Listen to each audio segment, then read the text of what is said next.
On remarque que l'agneau apparaît pour la première fois au verset 9, après qu'il a été présenté en relation avec l'épouse. Je te montrerai l'épouse, la femme de l'agneau. Tout de suite après, nous retrouvons l'agneau au verset 14. La muraille de la ville avait 12 fondements et sur eux les 12 noms des 12 apôtres de l'agneau. Je ne vais pas m'étendre sur cette expression, les apôtres de l'agneau. Ces fondements portent l'inscription de l'agneau. Mais que représente cette muraille? Que symbolise-t-elle? Eh bien, beaucoup d'entre vous savent fort bien qu'un mur a pour fonction de préserver ou d'exclure tout en établissant une ligne de démarcation entre ce qui se trouve à l'intérieur et ce qui se trouve à l'extérieur.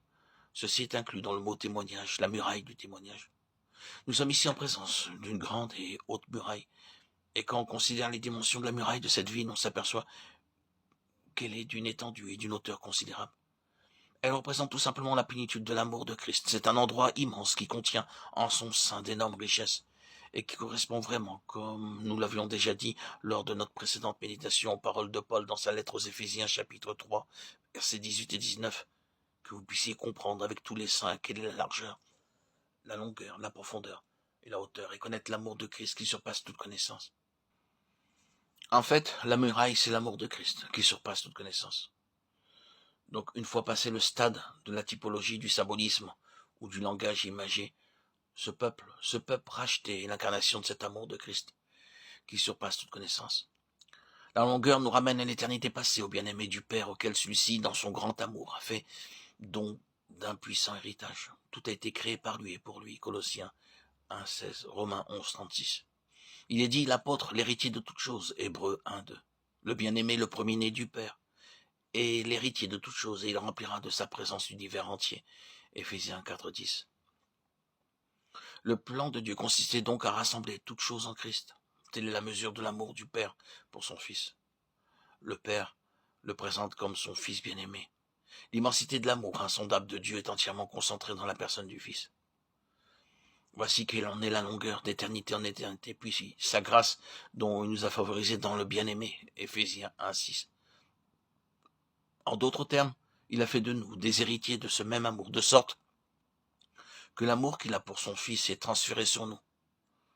Nous avons été élus en lui, avant la fondation du monde, et cette élection se prolongera jusque dans les âges et les âges à venir. Voilà la longueur de son amour. La profondeur de cet amour s'exprime à travers la rédemption qui détruit le mal à la racine. La hauteur, c'est d'être assis avec lui dans les lieux célestes, Éphésiens 2,6. Et la largeur s'exprime dans ce quiconque de l'évangile de Jean. Dieu a tant aimé le monde qu'il a donné son Fils unique, afin que quiconque croit en lui ne périsse point, mais qu'il ait la vie éternelle. Jean 3,16. Voyez l'amour incomparable et universel de Christ, au sein duquel Dieu s'est finalement acquis un peuple. L'agneau est le fondement de tout et l'incarnation du grand amour rédempteur de Dieu. Et à la fin, il ne restera que ce témoignage rendu à la grandeur de l'amour de Dieu. Ce fondement est solide.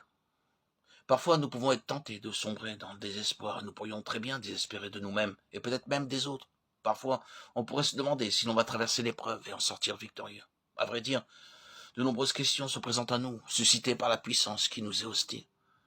Nous pensons à la force déployée par l'ennemi, à tout ce à quoi nous devons faire face tant intérieurement qu'extérieurement.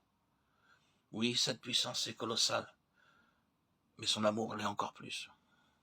Ce fondement-là ne peut être ébranlé. C'est un amour rédempteur, puissant, comme le suggère ce nom de l'agneau, un fondement inébranlable. Eh bien, si nous trouvons finalement dans cette ville, n'essayez pas de vous en faire une représentation concrète. Nous sommes cette ville par pure grâce. Si nous en faisons partie, nous ne pourrons que nous exclamer « Oh, combien son amour est puissant !» Ce fondement est sûr et solide. Cette vérité est très simple à comprendre. Et pourtant, elle contient de riches bénédictions. C'est le point de départ.